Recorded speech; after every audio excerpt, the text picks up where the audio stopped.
Today we present to you ANENG's battery tester. It can quickly detect battery level. Just align the positive and negative electrodes. High definition screen display. At the same time, there is a visual display of the battery bar. One like this one is still half charged. If this one doesn't show, it's out of power. There is no voltage when we measure it with a multimeter. It doesn't require batteries. It's very compact, comfortable to hold, applicable to all kinds of battery testing: D battery, C battery, AA battery,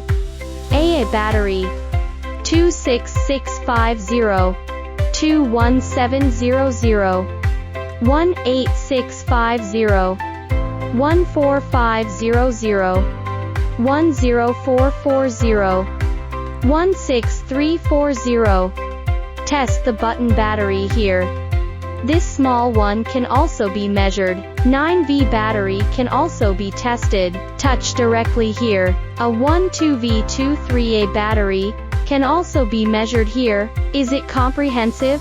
There are a lot of old batteries at home. Use this test to know which ones have electricity, which ones are out of power. Throw away the ones without electricity.